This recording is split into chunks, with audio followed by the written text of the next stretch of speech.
The rain hammered against the windows of my small apartment, each drop a reminder of that night 3 years ago when I fled Chicago with nothing but a duffel bag and the terrifying knowledge of what grew inside me. Lightning flashed, illuminating my cramped living room for a brief second before plunging it back into shadow. In that flash, I caught sight of my reflection in the mirror. Hollow-cheeked, dark circles under my eyes, hair pulled back in a messy ponytail. I barely recognized myself anymore. "Mommy?" A small voice called from the bedroom doorway. "We can't sleep." I turned to see my twins, Liam and Luna, clutching their matching stuffed elephants. At 2.5 years old, they were identical in so many ways to their father, those piercing blue eyes, the same strong jaw already forming, even as toddlers. Every time I looked at them, I saw him. It was both my greatest joy and my deepest terror. "Come here, my loves," I whispered, opening my arms. They padded across the worn carpet in their matching pajamas, little feet shuffling. As they snuggled against me, I breathed in their baby shampoo scent, letting it calm my frayed nerves. 3 years running, 3 years looking over my shoulder. 3 years of cheap apartments, cash jobs, and fake names. 3 years of loving these children who were half him. I hadn't always been Sarah Thompson. Once I was Eliza Reeves, personal assistant to Anthony Russo, the most powerful restaurant owner in Chicago. At least, that's what his business card said. What they didn't mention was that his restaurant empire was merely the glossy veneer covering a vast criminal network that controlled half the city. I still remember my first day at Russo Enterprises. Fresh out of college with a business degree and crushing student debt, I'd been desperate for the job. The elegant high-rise office with its gleaming marble floors and panoramic views of Lake Michigan had intimidated me, but not as much as he had. "Miss Reeves." His voice had been like velvet over gravel when we were introduced. "Welcome to the family." I hadn't understood then what being part of his family truly meant. Anthony Russo was not what I'd expected. No flashy gold chains or loud suits. Instead, he wore tailored charcoal gray, crisp white shirts, and a single platinum watch worth more than my entire year's salary. He moved with the quiet confidence of a predator who never needed to rush, knowing his prey would eventually tire. I worked directly under his operations manager, but Anthony took a special interest in me from the beginning. Small assignments at first: deliver this package, schedule this meeting, don't ask questions. The pay was exceptional, the benefits unheard of, and gradually, I became indispensable. "You have a good head for numbers, Eliza," he'd told me one night as I worked late, reorganizing his appointment calendar. I hadn't heard him approach. He moved silently despite his imposing frame. His cologne enveloped me before I even looked up, sandalwood and something darker, more primal. "And you know when to stay quiet. That's rare." I'd mumbled some reply, my heart hammering against my ribs as he leaned over my desk, his broad shoulders blocking the light, casting me in his shadow. "You should join me for dinner tomorrow night," he said. It wasn't a question. That dinner changed everything. The private room at his flagship restaurant, Oro. The wine that probably cost more than my rent. The way his eyes, those impossible blue eyes, never left my face as I spoke. He listened as if everything I said fascinated him. This man who commanded an empire. "Why me?" I'd asked after the third glass of wine had loosened my tongue. His smile had been slow, deliberate. "Because you're different, Eliza. You see things as they are, not as you wish them to be." I didn't understand what he meant then. I was naive enough to think it was a compliment. A crash of thunder pulled me back to the present, making the twins flinch in my arms. "It's okay," I whispered, stroking their dark hair. His hair. Just the sky being noisy. Luna looked up at me with those eyes. "Is the sky angry, Mommy?" If only she knew how much scarier an angry man could be than an angry sky. "No, sweetheart. The sky is just playing drums," I said, forcing a smile. I carried them back to their shared bedroom, tucking them into their beds with extra kisses and promises that the storm would pass. As I watched them drift back to sleep, my throat tightened with the now familiar mixture of love and dread. They deserved so much better than a life on the run. A tiny apartment in a forgettable town outside Portland, where I worked 2 jobs, Mornings at a coffee shop and evenings doing remote bookkeeping work. We had enough to get by, but not enough for the life they should have had. Not enough for the doctors to fully investigate why Liam sometimes struggled to catch his breath when he ran too hard. Back in the living room, I pulled out the locked box from under the loose floorboard beneath my second-hand couch. Inside was 4,217, my emergency fund, along with 3 different sets of identification documents and a small .38 revolver I'd never fired but kept loaded. Next to these was a worn photo I couldn't bring myself to destroy. Anthony and me at the charity gala, his arm possessively around my waist, both of us smiling as if we had a future. That was 2 weeks before I discovered what happened to people who betrayed Anthony Russo. I'd been working late again, finalizing preparations for a major restaurant opening, when I'd accidentally opened the wrong spreadsheet on the shared drive. Instead of supplier costs, I found myself looking at shipment schedules, coded payments, and what could only be described as a hit list. Names with dates next to them. Dates that, when I later checked the Chicago Tribune archives, matched exactly with reported accidents and suicides. I'd closed the file immediately, but not before Marco, Anthony's head of security, had seen me from the doorway. His face had remained impassive, but I knew in that moment I'd signed my death warrant. I should have run that night.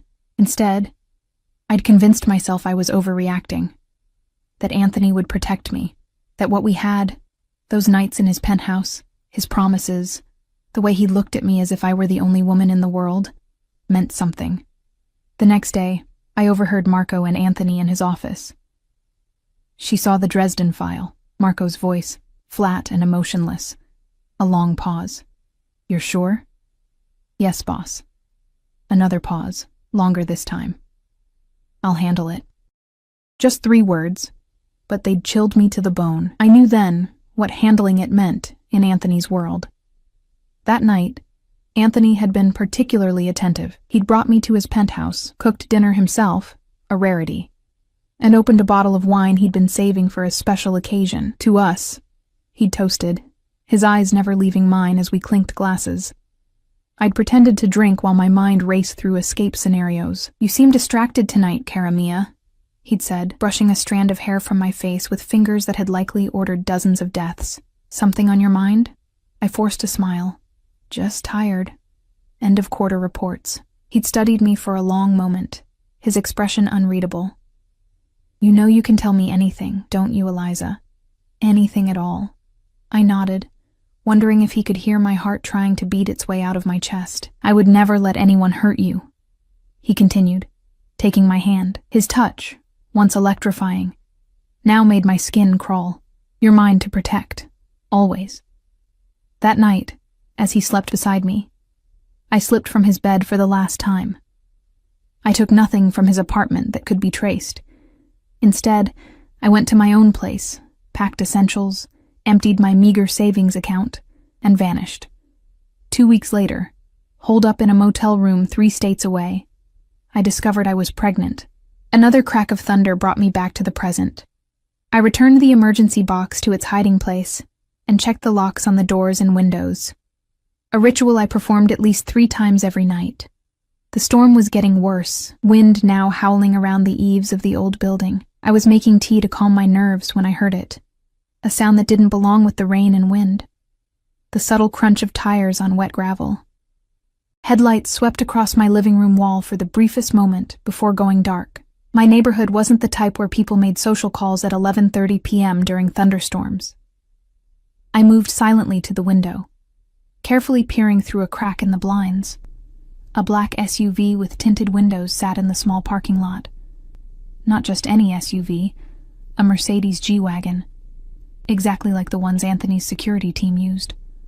My blood turned to ice. It couldn't be. After 3 years, how could he possibly? A car door opened, and a large figure stepped out, unfurling an umbrella. Even through the rain and darkness, I would know that silhouette anywhere. The broad shoulders, the confident stance, the way he surveyed his surroundings before moving, a predator assessing his territory. Anthony. He wasn't alone. 2 more men exited the vehicle, moving to flank him. Even from here, I could see the telltale bulge of shoulder holsters beneath their jackets. My mind went blank with terror for one paralyzing moment before instinct kicked in. I rushed to the twins' room, scooping up Luna first, then Liam. They stirred, but didn't fully wake as I placed them on the floor of my bedroom closet, wrapping them in blankets. "Stay here, my loves," I whispered. "Stay quiet like we practiced in our hiding game. Don't come out until Mommy comes to get you." Their sleepy nods broke my heart. We'd practiced this game too many times for them to question it. I grabbed my emergency box, shoved my feet into sneakers, and had just reached for my phone when I heard it. 3 precise knocks on my front door. "Eliza," called a voice I'd tried so hard to forget. "Open the door, cara mia. I know you're in there." Anthony had found me, and I had nowhere left to run. My hands trembled as I backed away from the door, phone clutched to my chest. 3 years of running, of looking over my shoulder, of nightmares where those blue eyes found me in the dark, and now he was here, separated from me by nothing but a flimsy door with a cheap chain lock. "Eliza." His voice was calm, patient.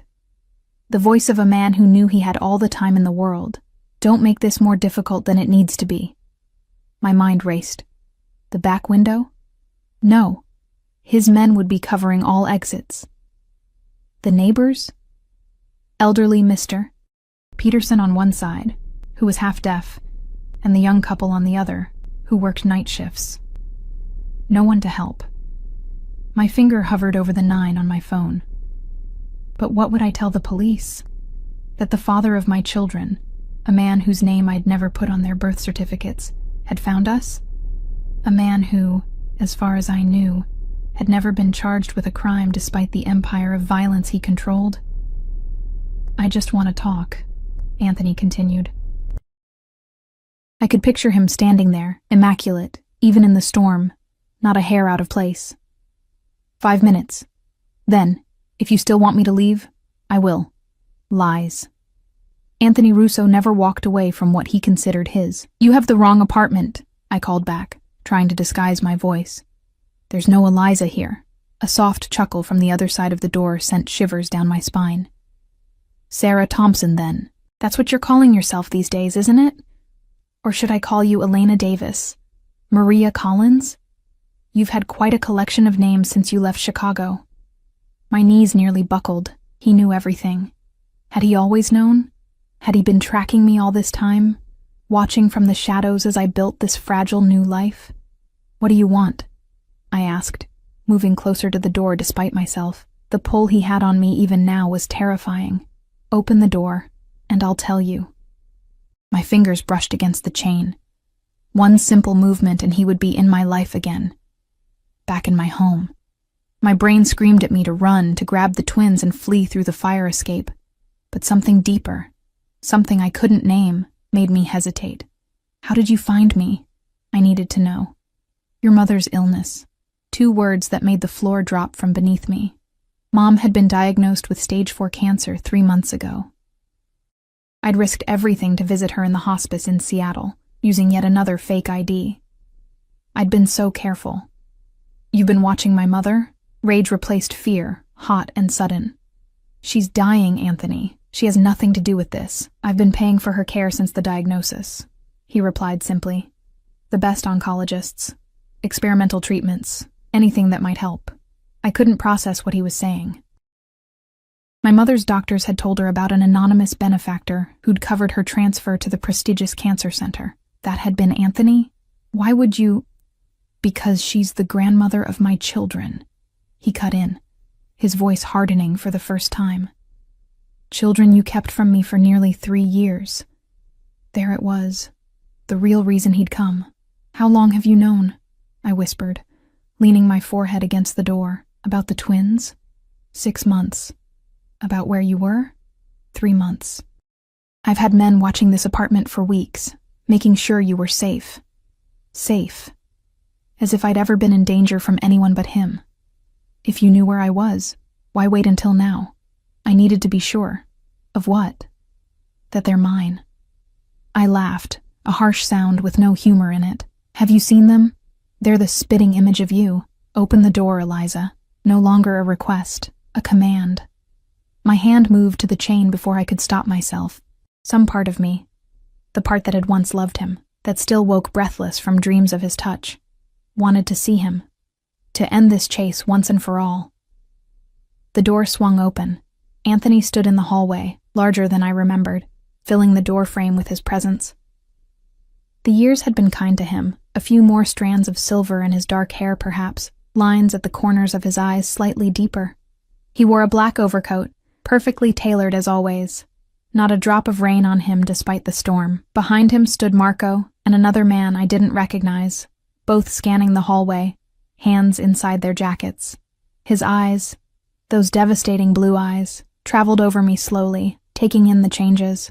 I was thinner now, my once carefully maintained appearance replaced by the practical simplicity of a single mother with barely enough time to shower, let alone style her hair or apply makeup. "You look tired," he said softly. Not what I expected. Not accusations or threats. Just concern, real or feigned, I couldn't tell. "That happens when you're raising twins alone while working 2 jobs, I replied, keeping my voice steady. Something flickered across his face. Regret? Anger? It was gone before I could identify it. "May I come in?" As if I had a choice. As if he wouldn't simply push past me if I refused. Still, maintaining the illusion of control seemed important. "5 minutes, I said, stepping back. "And keep your voice down. They're sleeping." I watched as Anthony signaled to his men to remain outside. He stepped into my apartment, his expensive cologne bringing with it a rush of memories I'd tried so hard to bury. Nights at the opera, mornings in his bed, his hands in my hair as he whispered promises against my skin. He took in my small living room with a single sweep of his gaze, the second-hand furniture, the toys hastily stashed in a basket, the pile of bills on the coffee table. His jaw tightened almost imperceptibly. "This is how you've been living?" he asked quietly. "This is how most people live, Anthony," I shot back. "Not everyone has penthouses and private jets." He unbuttoned his coat but didn't remove it. "You could have had all of that. You still could." "At what price?" His eyes narrowed. "Is that why you ran? You thought I would hurt you?"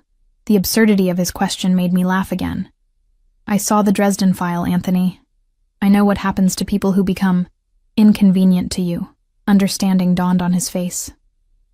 "You thought..." Christ, Eliza. He ran a hand through his hair, a rare gesture of genuine frustration I remembered from our time together. "I wasn't going to hurt you. I was going to propose." The world tilted sideways. "What?" "The night you left. The wine I was saving for a special occasion? There was a ring in my safe. I was going to ask you to marry me." I shook my head, unwilling to believe him. "Then why did you tell Marco you would handle it when he told you I'd seen the file?" "Because I needed to handle it, explain things to you, tell you the truth about my business before asking you to be my wife." He took a step closer, and I fought the urge to back away. "I never would have hurt you, Eliza. Never." "Your business," I repeated flatly. "You mean your empire built on extortion, drugs, and murder? It's more complicated than that. It always is with you." A sound from the hallway made us both freeze. The soft padding of tiny feet.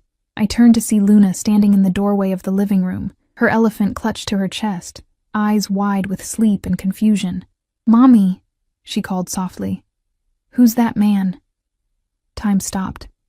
I couldn't breathe as Anthony slowly turned toward the sound of her voice. I watched as he saw his daughter for the first time, this perfect little person with his eyes, his jaw, his dark hair falling in sleep-mussed waves around her face.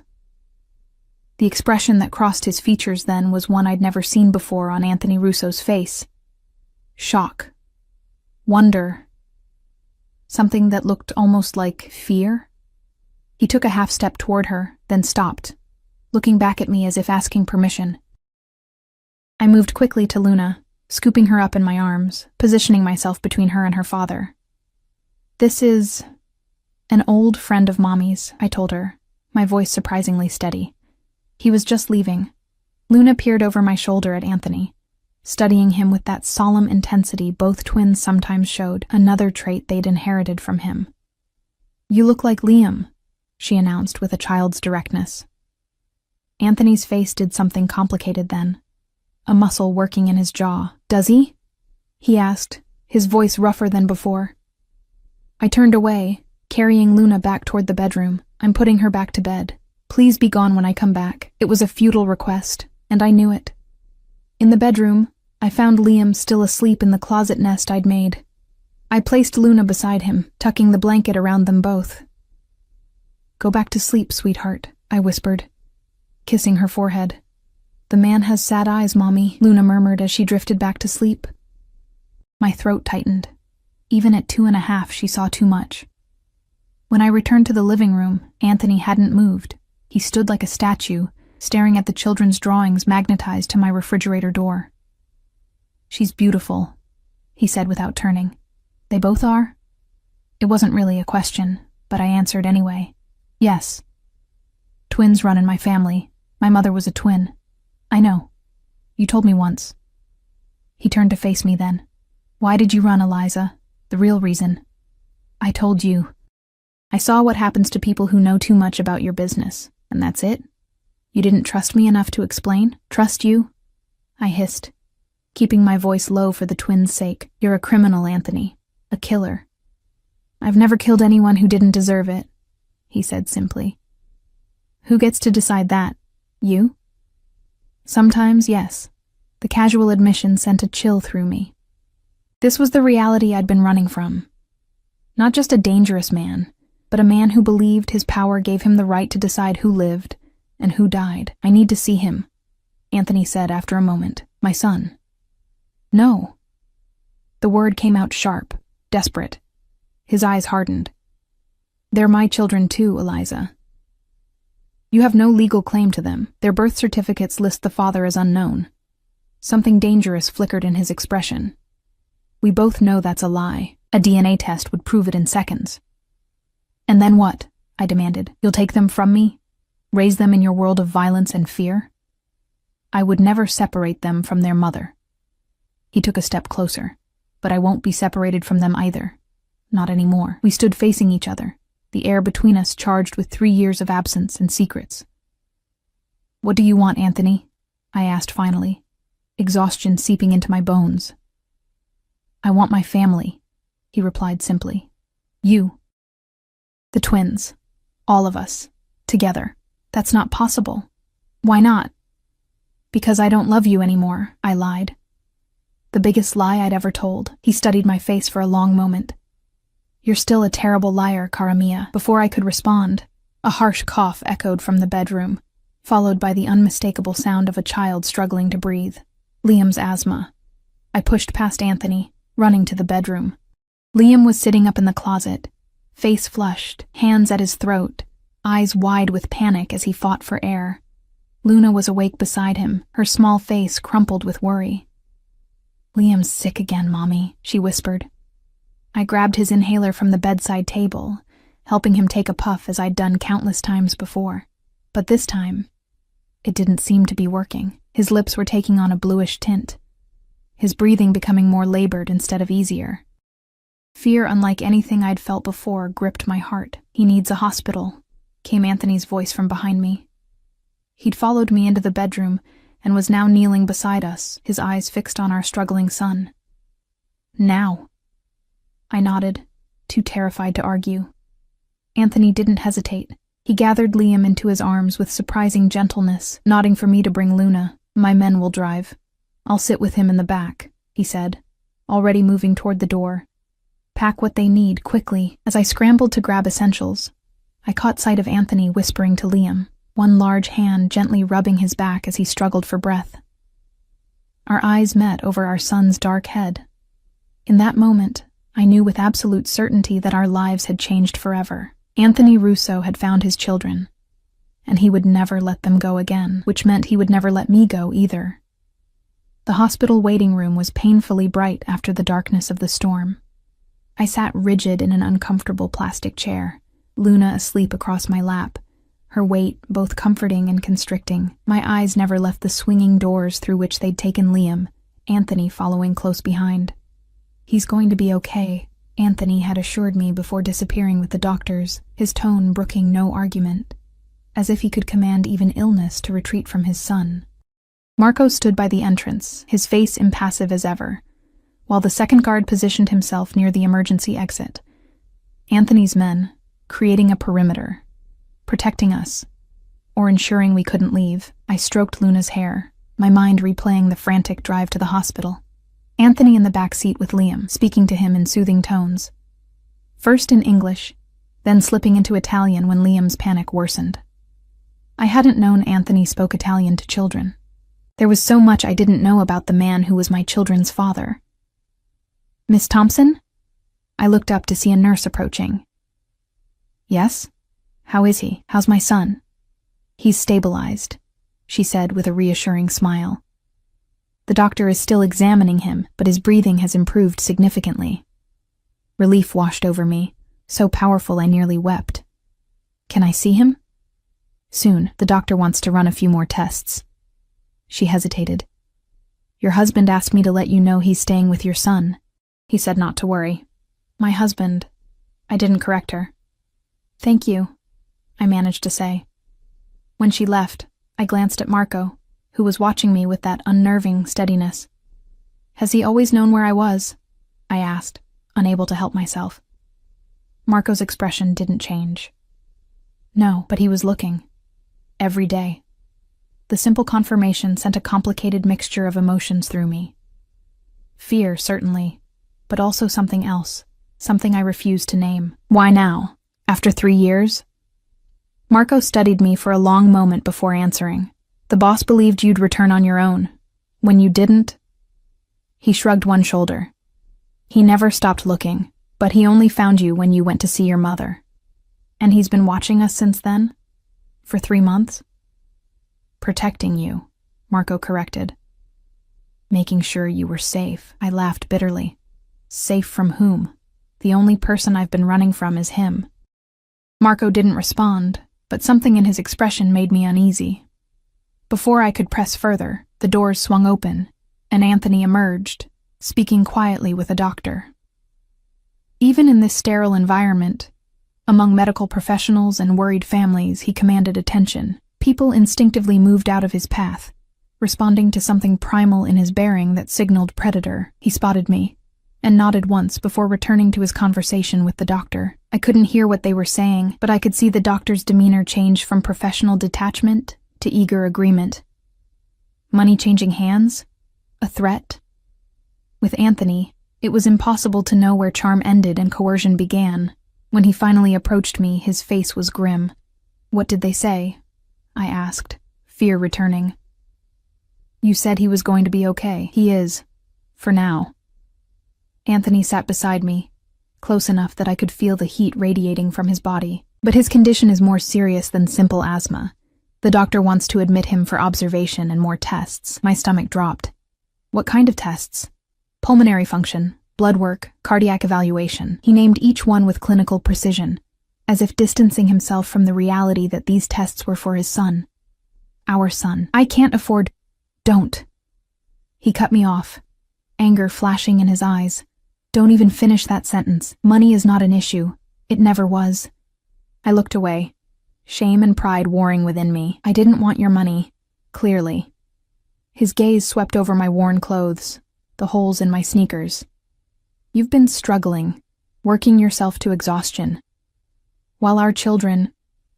He stopped, getting his emotions under control. "Why didn't you at least access the account I set up for you before we even met? It's still there, untouched." I stared at him. "What account?" Something like surprise crossed his face. "The trust. 5 million, in your name. I showed you the paperwork the night of the Ferguson merger."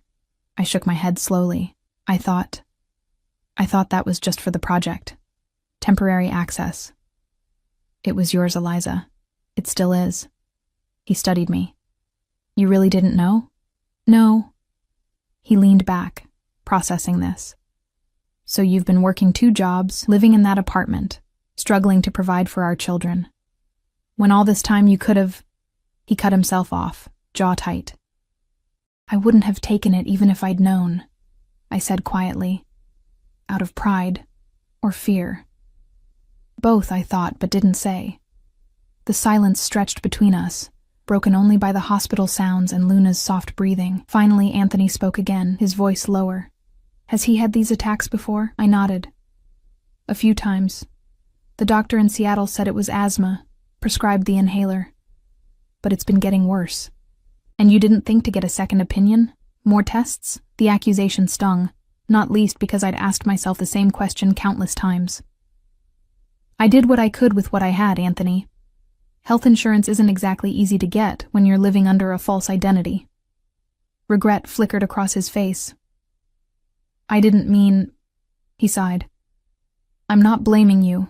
I just can't understand why you chose this life for them, for yourself. I chose safety, I said firmly. From me. Not a question. Yes. I would never have hurt you, Eliza. Never. The intensity in his eyes made my heart stutter. You were the one person in my life who saw me, really saw me, not the power or the money or the fear I instill in others. Just me. I saw all of it, Anthony, I whispered. Including the darkness. He didn't deny it. And you ran. I had to protect our children, from their father, from your world. He was silent for a long moment, his eyes moving from my face to Luna, sleeping peacefully in my arms, unaware of the tension surrounding her. When he spoke again, his voice was different, resolute, final. That life is over now, he said. You're coming home. All three of you. Not a request. A decision already made. No, I said, more out of instinct than hope. We have a life here. This isn't a life, Eliza, he said, gesturing to encompass everything. My clothes, the sleeping child in mismatched pajamas, the cheap apartment we'd fled. This is survival, barely. It's what we have. It's not what you'll have anymore. His tone softened slightly. I've missed 3 years of their lives. I won't miss another day. Before I could respond, a nurse appeared. Mr. Russo, you can see your son now. Anthony stood, extending his hand to me. Come. He'll want to see you. I hesitated only briefly before taking his hand, shifting Luna in my arms.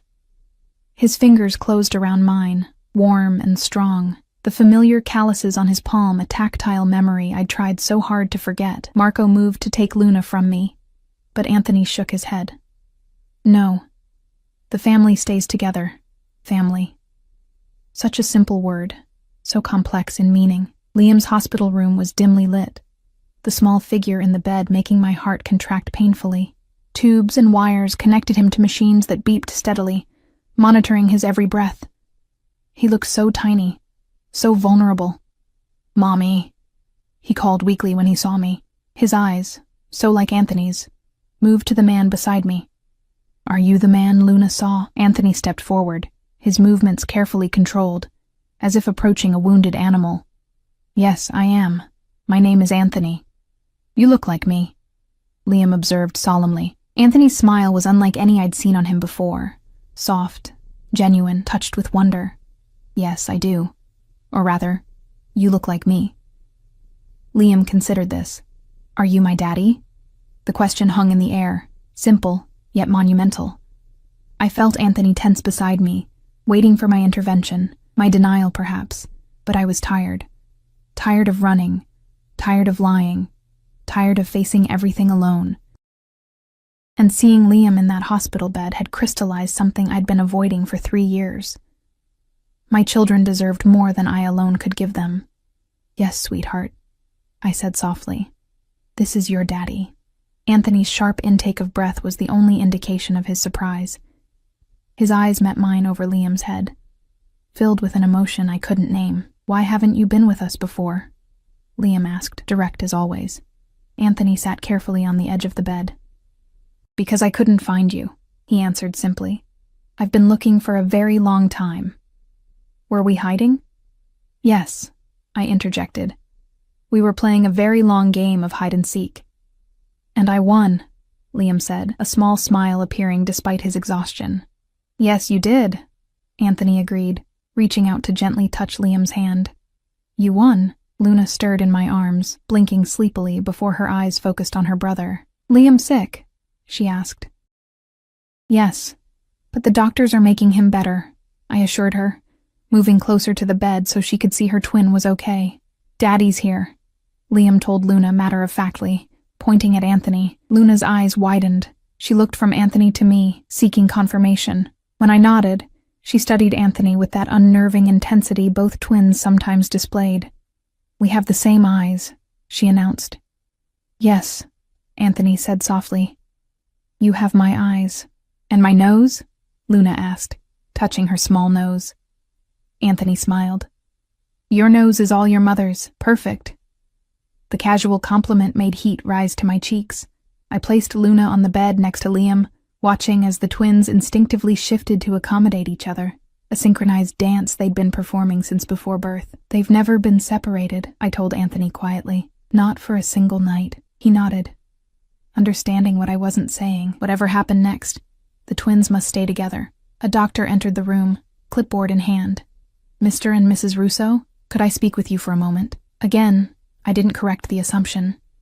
Anthony placed a hand at the small of my back as we stepped into the hallway, the familiar gesture both comforting and unsettling. "We've stabilized Liam's breathing, but I'm concerned about some of his preliminary test results," the doctor explained. "His oxygen saturation levels are lower than I'd like to see, and there are some anomalies in his heart rhythm that warrant further investigation." "What are you saying?" I asked, fear clutching at my throat. "I'd like to transfer Liam to Children's Hospital in Seattle," the doctor said. "They have a pediatric pulmonary specialist who could better evaluate his condition." "Seattle is over 3 hours from here," I pointed out. "It's the best facility in the region for pediatric cardiopulmonary issues," the doctor replied. Anthony's hand tightened slightly on my back. "When would he need to be transferred?" "As soon as possible. Tomorrow morning, ideally." "Make the arrangements," Anthony said decisively. "Whatever he needs." The doctor nodded. "I'll start the paperwork." He hesitated. "There are financial considerations." "Not an issue," Anthony cut in. "My assistant will handle everything." After the doctor left, I turned to face Anthony. "Seattle is where my mother is, I know." His expression softened slightly. "You can see her while we're there. We." "I told you, Eliza. I'm not leaving my children again. Where they go, I go. And where you go, your security goes," I said, nodding toward Marco, still stationed at the end of the hallway. "Always." No apology, no explanation. Just fact. I closed my eyes briefly, feeling the walls of my carefully constructed life crumbling around me. I need to go back to the apartment, pack some things for the twins, for the hospital stay. Marco will take you.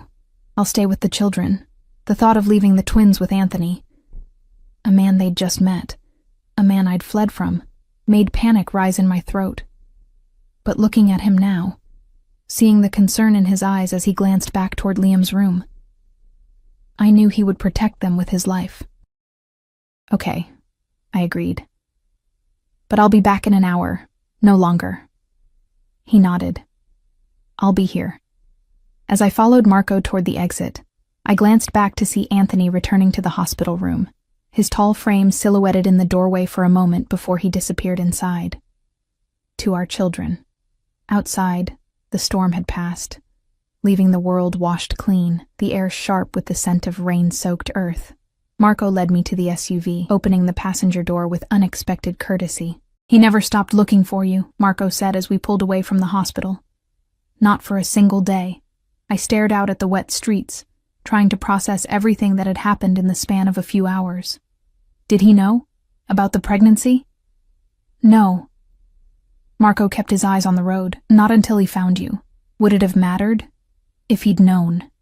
Marco glanced at me briefly. It would have changed everything. The boss.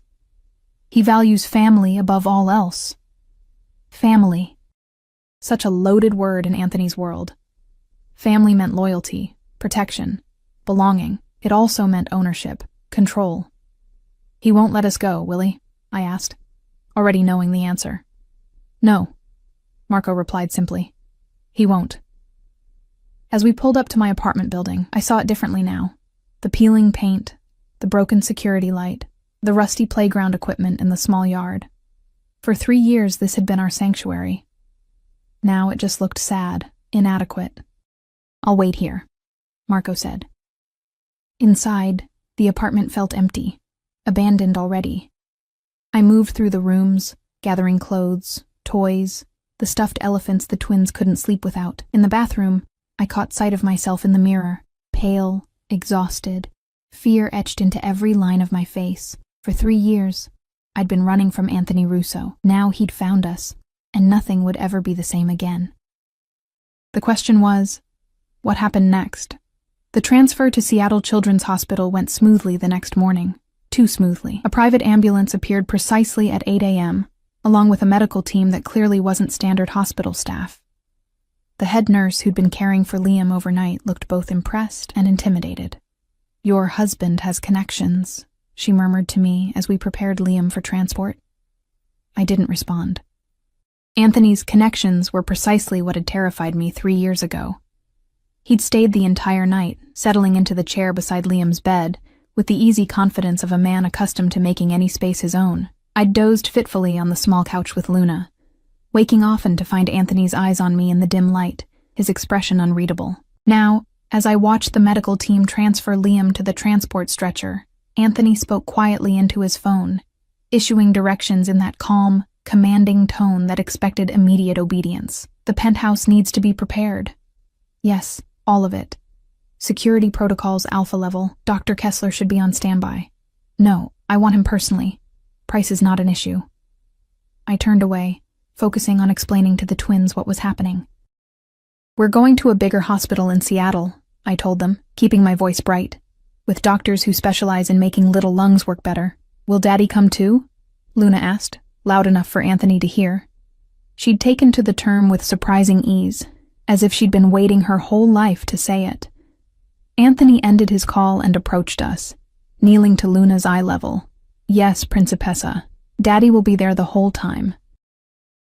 The Italian endearment slipped out naturally, and Luna beamed in response. Already she was falling under his spell, the same charismatic gravity that had pulled me into his orbit years ago.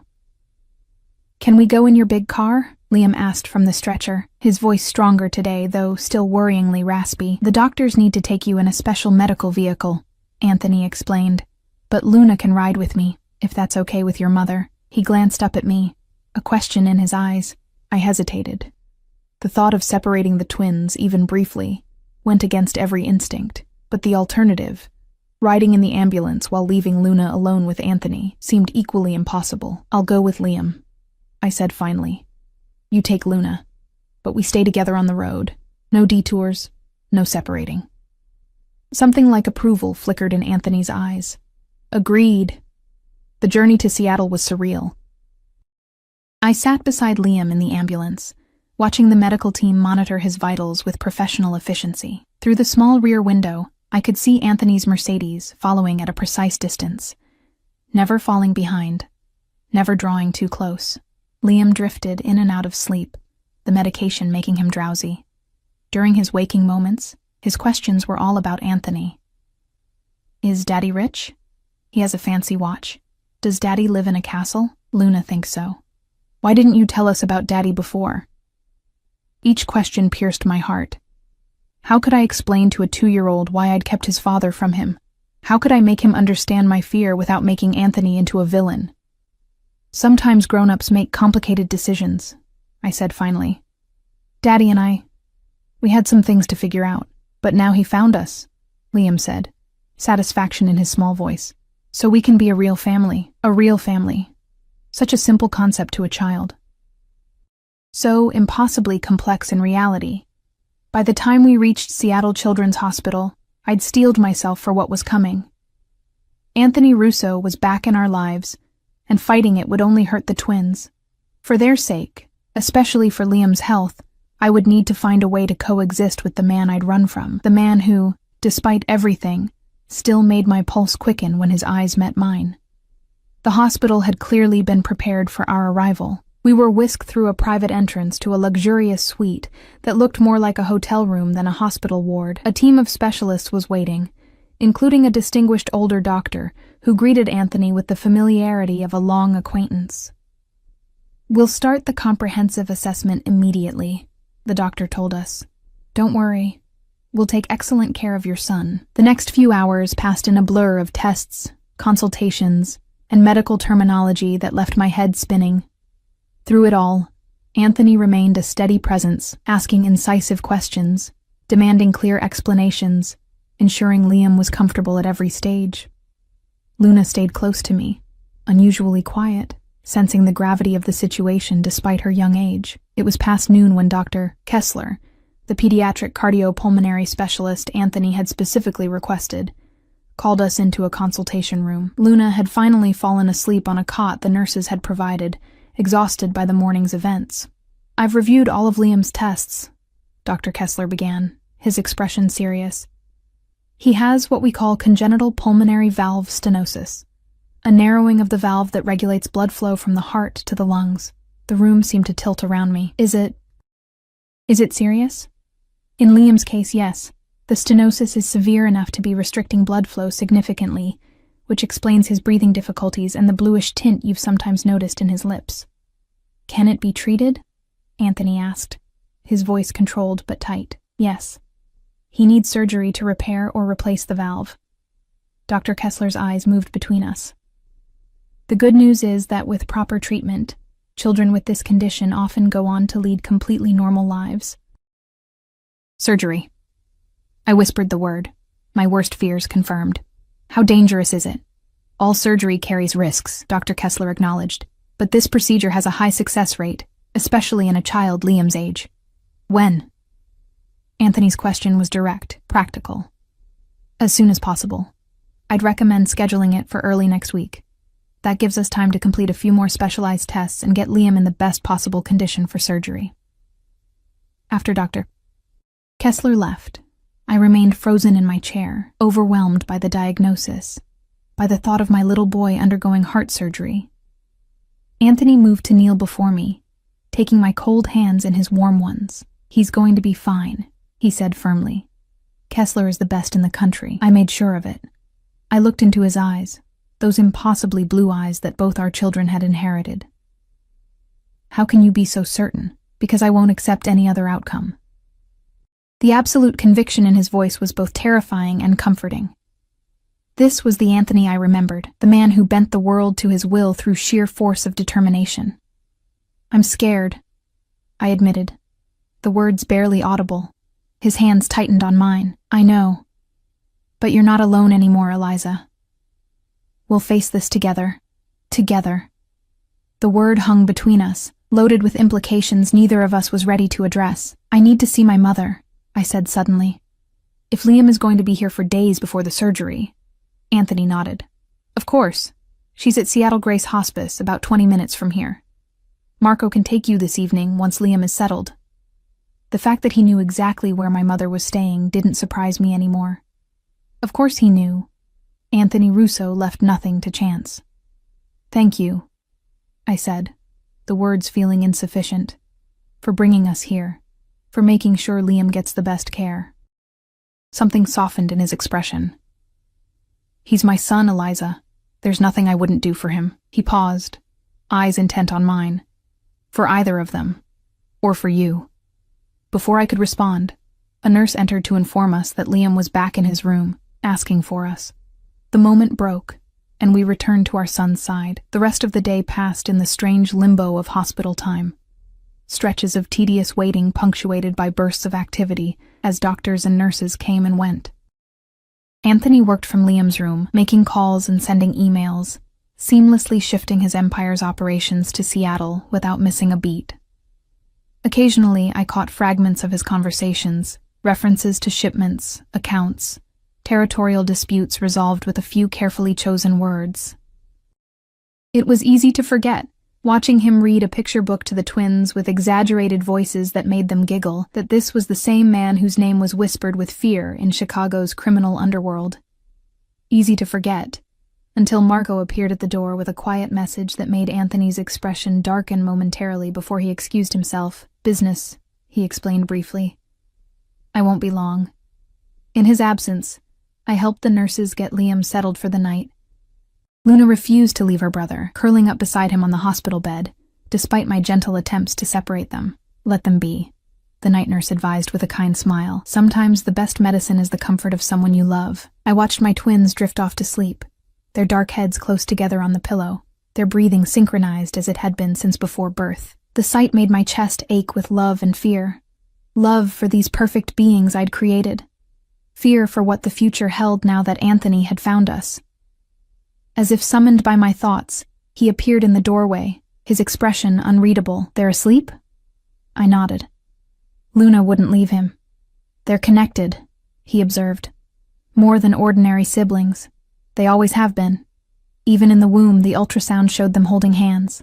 Anthony moved to stand beside me, gazing down at our sleeping children.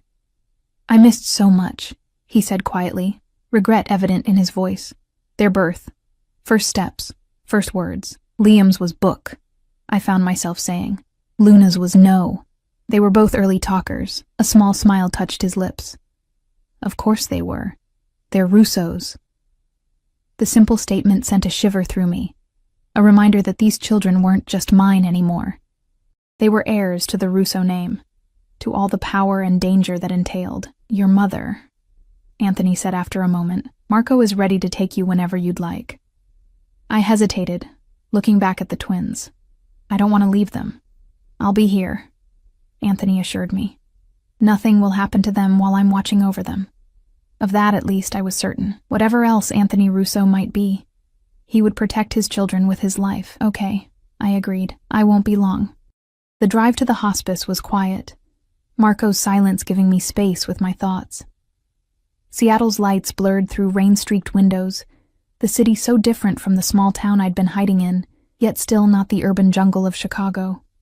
I wondered if Anthony would try to take us back there, back to the heart of his empire, or if he'd allow us to start fresh somewhere else. The hospice was tastefully understated, more like a high-end retirement community than a place where people came to die. The receptionist recognized me immediately. "Mrs. Thompson, welcome back. Your mother's been asking for you." I'd visited 3 times in the past 3 months, each time using a different identity, each time watching my once vibrant mother fade a little more. Now, knowing what Anthony had told me, I looked around with new eyes. The expensive artwork on the walls, the fresh flowers at every turn, the staff-to-patient ratio that far exceeded standard care. Had this all been Anthony's doing? My mother's room was at the end of a quiet hallway, with large windows overlooking a garden illuminated by soft landscape lighting. When I entered, she was awake, propped up on pillows, watching the rain. She looked smaller than I remembered, more fragile, the disease eating away at her once sturdy frame. "Eliza," she said, using my real name, a name she hadn't spoken aloud in 3 years. "He found you, didn't he?"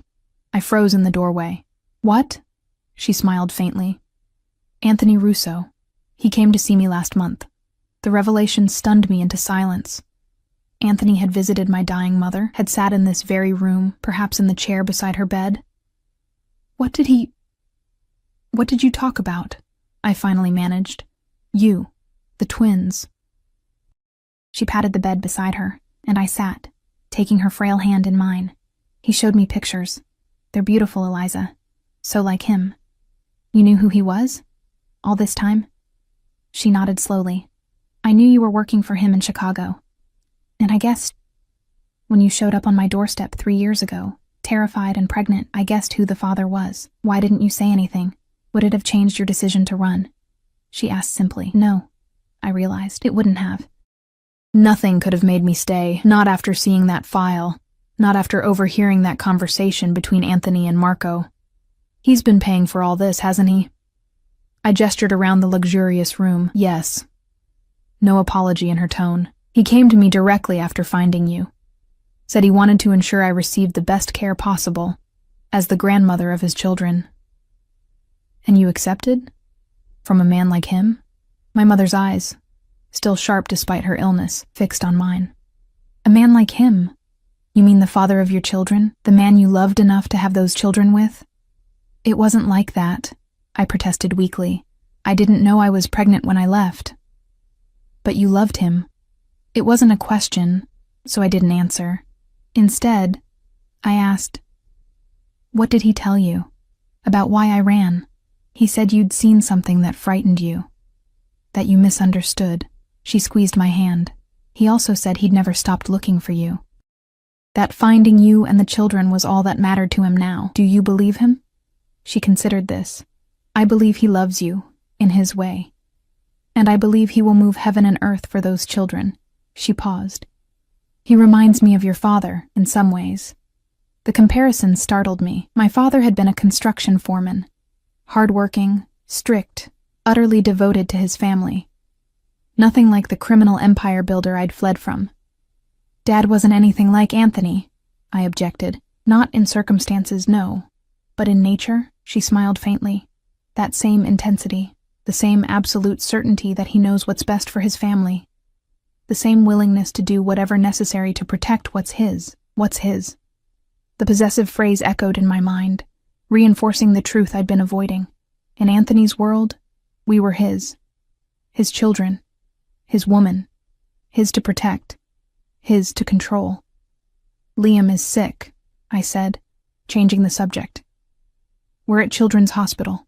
He needs heart surgery. Concern washed over my mother's face. Oh, my poor boy. Is it serious?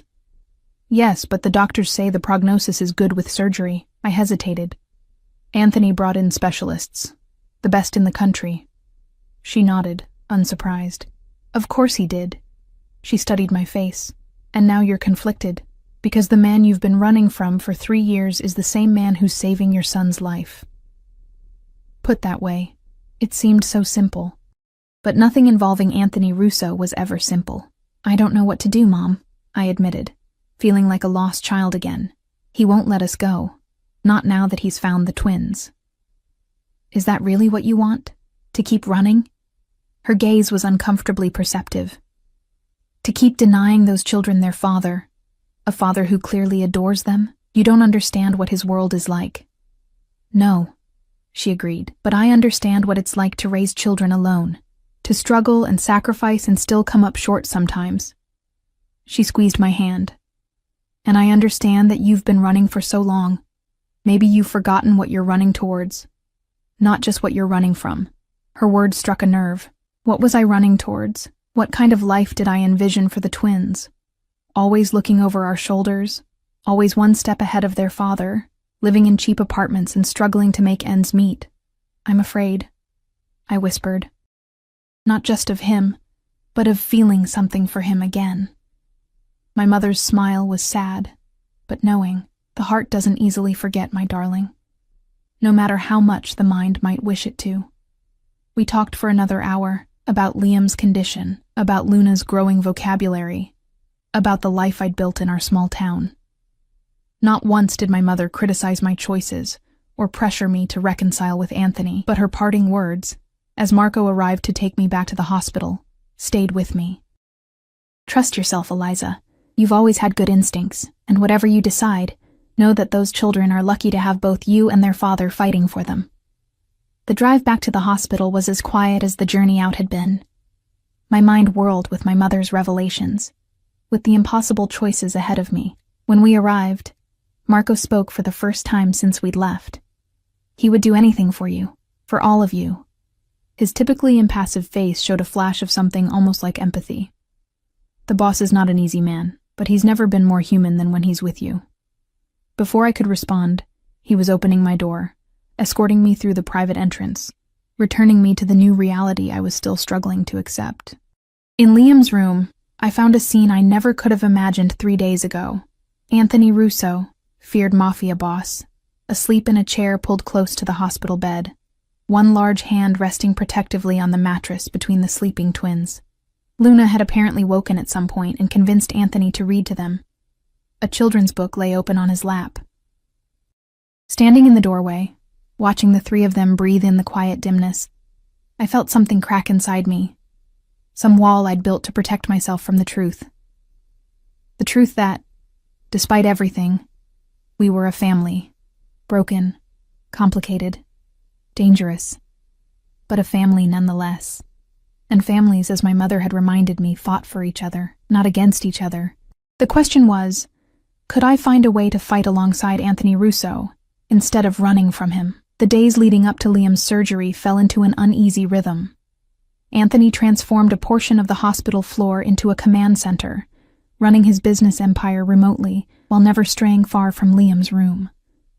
I spent my time alternating between the hospital and visits to my mother, whose condition had stabilized temporarily, another miracle courtesy of Anthony's specialists.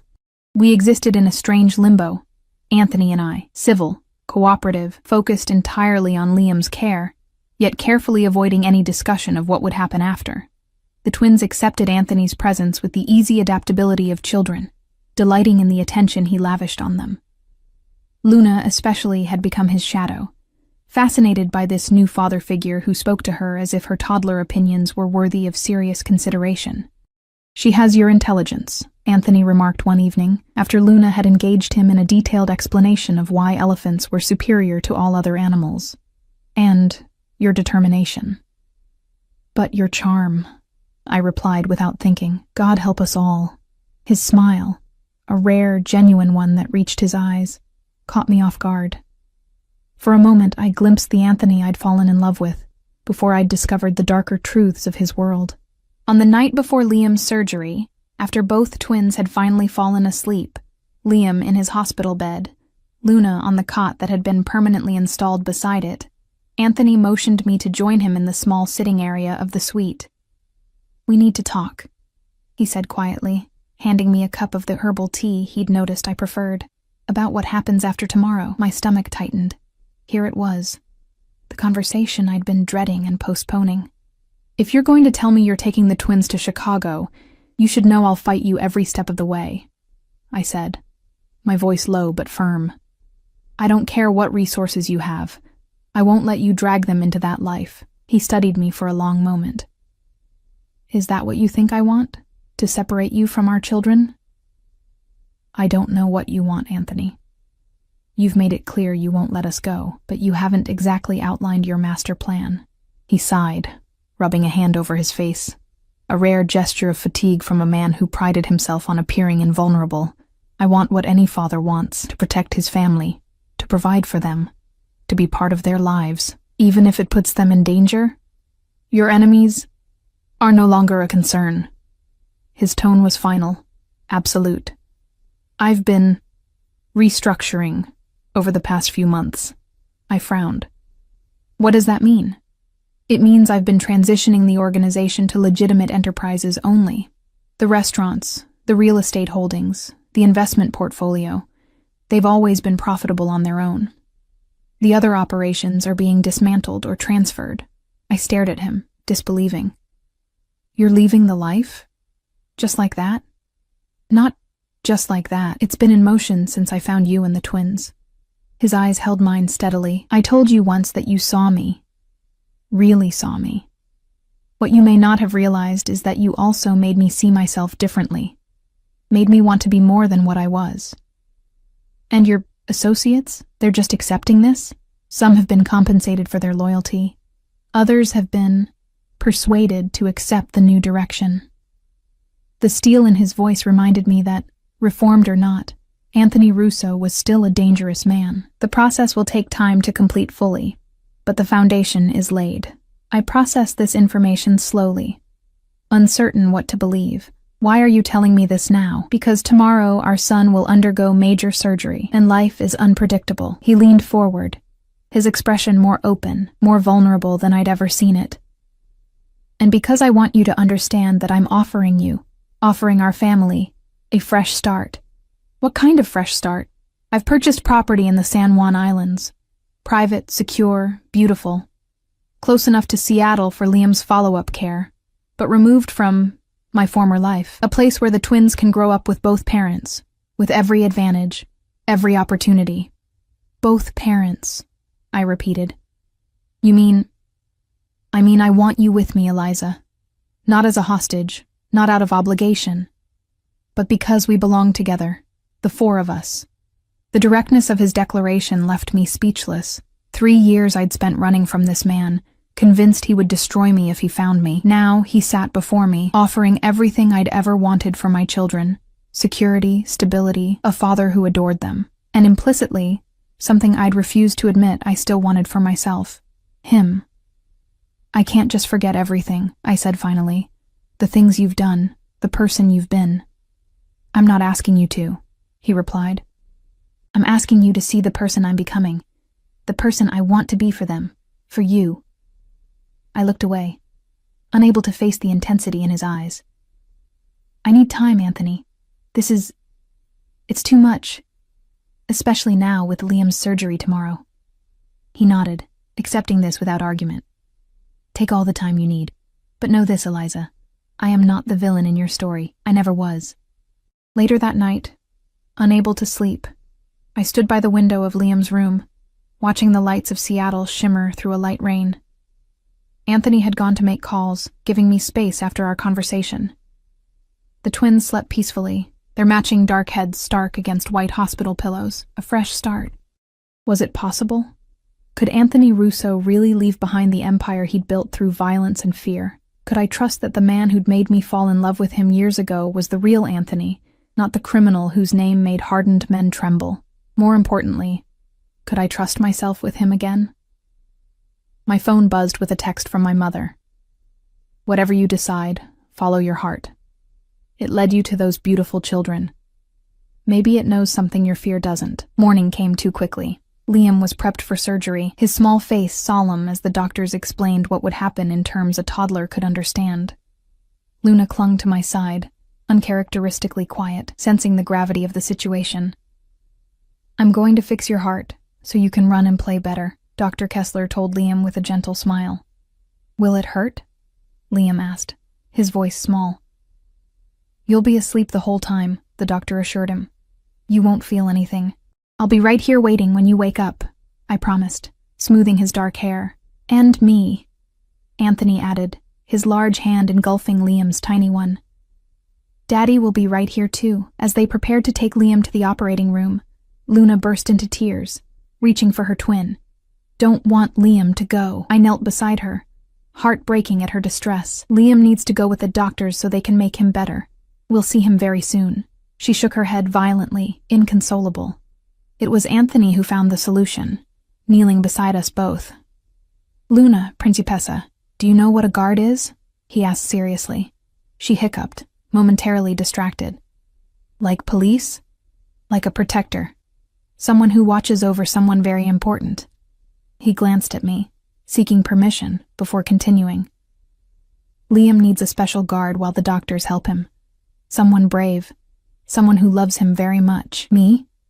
Luna asked, eyes wide. You. Anthony confirmed. But you have to guard him from right here with Mommy and me. Can you do that? Be brave for Liam? Luna considered this, then nodded solemnly. I can be brave. That's my girl, Anthony said softly, and the pride in his voice made my throat tighten. Watching the medical team wheel Liam away was one of the hardest moments of my life. The small figure on the giant gurney, a stuffed elephant clutched to his chest.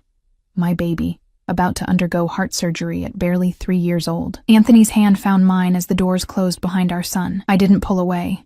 The hours of waiting were excruciating. Luna eventually fell asleep on Anthony's lap, exhausted by emotion. He sat perfectly still, unwilling to disturb her, his free hand still holding mine. We barely spoke, each lost in our own fears and hopes. He'll be fine, Anthony said at one point, his voice rough with emotion. He has to be. I looked at him then, really looked, and saw not the feared Mafia boss, but simply a father terrified for his son. In that moment, the walls I'd built between us crumbled a little more. Yes, I agreed. He's strong, like his father. Something shifted in Anthony's eyes. Surprise, then a cautious hope. His fingers tightened around mine. It was nearly 4 hours later when Dr. Kessler finally appeared, still in surgical scrubs. We both stood, Anthony carefully transferring the sleeping Luna to the couch. The surgery was successful, Dr. Kessler announced with a tired smile. We were able to repair the valve rather than replace it, which is the best possible outcome. He's in recovery now and doing well. The relief was so intense I swayed on my feet. Anthony's arm went around me instantly, supporting me. When can we see him? Anthony asked, his voice steadier than mine would have been. In about an hour. He'll be groggy from the anesthesia, but he should recognize you. The doctor's eyes were kind as they moved between us. Your son is going to be just fine. Your son. 2 simple words that linked us inextricably, Anthony and me. Whatever happened between us, we would always share this bond. These children we'd created together. When we finally saw Liam, pale and small in the recovery room with tubes and monitoring equipment surrounding him, I felt Anthony tense beside me. For a man accustomed to controlling everything in his environment, seeing his child like this, vulnerable, hurt, beyond his power to immediately protect, must have been its own kind of torture. Liam's eyes fluttered open as we approached, foggy with medication but seeking familiar faces. "Mommy? Daddy? We're here, sweetheart," I said, carefully taking his hand. "Did they fix my heart?" he asked, his voice barely a whisper. "Yes, Campione," Anthony answered, using the Italian word for champion. "They fixed it. You were very brave. Where's Luna?" "She's sleeping, but she'll be so happy to see you when she wakes up," I assured him. "She's been guarding you, just like Daddy said." Liam nodded, satisfied, before drifting back to sleep, his small chest rising and falling steadily beneath the bandages. Anthony and I stood on either side of his bed, connected by our shared vigil, our shared love for this fragile life between us. The days that followed brought a gradual return to strength for Liam. His recovery was remarkable, the doctors said, faster than they'd expected. Within a week, he was sitting up, playing with Luna, the color returned to his cheeks. Another week, and he was cleared to leave the hospital, with regular follow-up appointments scheduled. Throughout it all, Anthony remained a constant presence. Efficient, protective, attentive to every detail of Liam's care. I watched him with our children, saw how naturally he'd stepped into the role of father, as if the 3 missing years had never happened. I also visited my mother daily, grateful for the unexpected gift of more time with her. The hospice doctors were cautiously optimistic about a new treatment Anthony had arranged. Not a cure, but potentially months of extended life instead of weeks. "Have you decided?" she asked me one afternoon as we sat in the hospice garden. "About Anthony's offer?" News traveled fast between Anthony and my mother, I'd discovered. They'd developed an unexpected rapport, united by their shared love for me and the twins. "How did you know about that?" she smiled. "He asked for my blessing. This surprised me. And what did you tell him? That my blessing wasn't the one he needed to worry about." She patted my hand. "But I also told him that I've never seen you look at anyone the way you looked at him. Even now. Even after everything. Is it that obvious? Only to someone who knows you as well as I do." She studied my face. "You're afraid that loving him means condoning what he's done." I nodded, relieved that she understood. How can I reconcile the man he is with the twins, with the man he's been in his other life? People are complicated, Eliza. All of us contain multitudes. She gazed out at the garden, thoughtful. "Your father once broke a man's jaw for insulting me. Did I tell you that?" I stared at her. "Dad did that?" She nodded. "Before we were married, the man had been harassing me for weeks. Your father warned him once, then put him in the hospital the next time." She looked back at me. "Does that one act of violence negate the loving father you knew? The man who read you bedtime stories and taught you to ride a bike?" "That's different," I protested. "One fight isn't the same as what Anthony has done." "The scale is different, yes, but the principle?" She shrugged. "I'm not telling you what to do, darling. Just suggesting that people can be more than the worst things they've done. They can change if they have a good enough reason." That evening, after putting the twins to bed in the luxury hotel suite Anthony had arranged near the hospital, I found him on the balcony, looking out over the Seattle skyline. He'd discarded his suit jacket and rolled up his sleeves, a glass of whiskey untouched beside him. "We need to talk," I said, echoing his words from before Liam's surgery. He turned, his expression guarded. "About the future, the San Juan Islands, your proposal." He studied me, careful not to reveal too much. "And?" I took a deep breath. "I want to believe you're serious about leaving that life behind, but I need more than words, Anthony. I need proof." "What kind of proof?" "Time," I said simply. "I want 6 months. We'll live in this place you've bought, the 4 of us together, but I keep my own funds, my own car, the freedom to leave if I choose." His jaw tightened. "You're still planning to run?" "No." I met his gaze steadily. "I'm planning to stay, to try to build something real. But I need to know I'm choosing it freely, not because I have no other option." He considered this. "And after 6 months, if you're really leaving that life behind, If we can build something good together, something healthy for the twins, then I'll stay. Permanently. As my wife? He asked directly. The question sent a jolt through me. Let's start with co-parents and see where it leads. A slight smile touched his lips. Always cautious, my Eliza. With good reason, I reminded him. He nodded, acknowledging this. 6 months, your own resources, freedom to choose. He extended his hand. Do we have a deal? I took his hand, feeling the familiar warmth, the strength in his grip. We have a deal. 2 days later, we left Seattle, heading for the San Juan Islands. My mother had been settled into a private care facility on the mainland, close enough for regular visits. The twins were excited for the adventure, as Anthony had described it to them.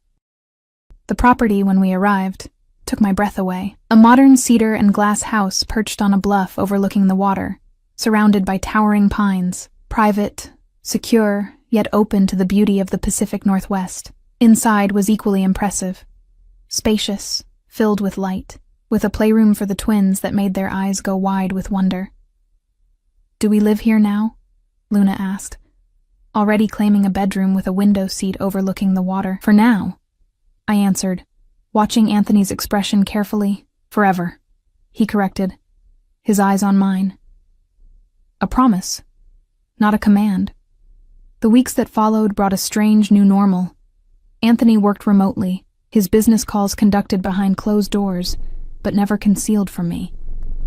True to his word, he was dismantling certain aspects of his empire, legitimizing others. I watched carefully for signs of the old Anthony, the dangerous one, but saw only the man determined to build a new life for his family. The twins flourished in our new home. Liam grew stronger each day, his heart healing, his energy returning. Luna appointed herself his protector, a role she took very seriously to Anthony's obvious pride. They called him Daddy now without hesitation, running to him when he appeared, demanding stories and games and the undivided attention he gave so willingly. And slowly, cautiously, Anthony and I began to rediscover each other, not as boss and employee, not as pursuer and fugitive, but as two people who had once loved each other deeply, who shared two perfect children, who might, against all odds, find their way back to something true. It wasn't always easy. We argued about parenting approaches, about my independence, about the shadows of his past that sometimes darkened our present.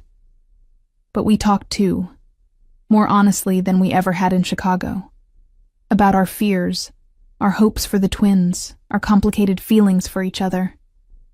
I never stopped loving you, he admitted one night, as we sat on the deck after the twins were asleep, watching the moonlight on the water. Even when I thought you'd betrayed me, I couldn't stop. I thought you wanted to kill me, I confessed. That night, when you said you'd handle it, I was terrified. He took my hand, his expression pained. I've done many things I'm not proud of, Eliza, but I could never have hurt you, never. Gradually, inevitably, we found our way back to each other, a touch lingering longer than necessary. A glance held across the dinner table, the electricity that had always existed between us, impossible to deny. The first time he kissed me again, really kissed me, not the careful pecks we'd exchanged in front of the twins. It was like coming home, his lips on mine, his hands in my hair, the solid warmth of him making me realize how cold I'd been for 3 long years. Stay, he whispered against my mouth, not just for them, for us. 4 months into our 6-month trial, I knew my decision was already made. Watching Anthony with the twins, teaching Liam to fish off our private dock, patiently braiding Luna's hair exactly as she instructed, reading them stories each night with different voices for every character.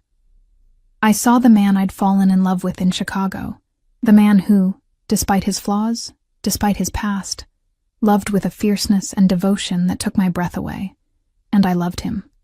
Still, again, always. Despite everything, or perhaps because of it, because he'd fought to change, to be worthy of the family we'd created together. On a clear autumn evening, with the twins finally asleep after an exhausting day of beach exploration, Anthony found me on our deck, wrapped in a blanket against the cooling air. 6 years ago today, he said, sitting beside me, was your first day at Russo Enterprises. I looked at him in surprise. You remember the exact date? He smiled.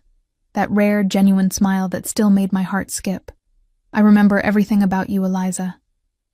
From the moment you walked into my office, you changed something in me. He reached for my hand. I didn't know it then, but I started becoming the man I am now, the man I want to be. The day I met you. And who is that man? I asked softly. A father. A partner.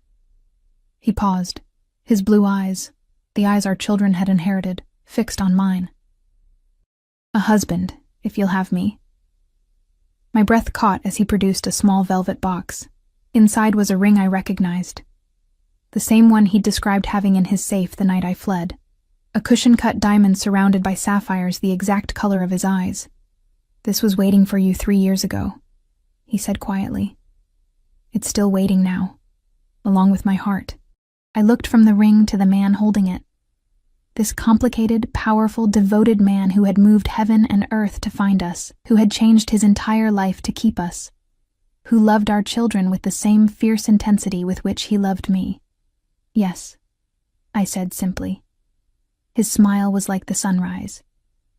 He slipped the ring onto my finger, then pulled me into his arms, his kiss a promise of all the tomorrows we would share. Upstairs, as if sensing the moment, Luna called out sleepily, "Daddy? Mommy?" Anthony laughed softly against my lips. Duty calls.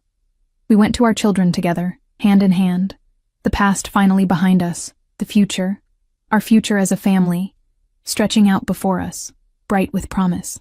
I had run from the Mafia boss pregnant, terrified of the life he represented. He had found me with twins who looked just like him, determined to claim what was his. But what we discovered in the end was something neither of us had expected.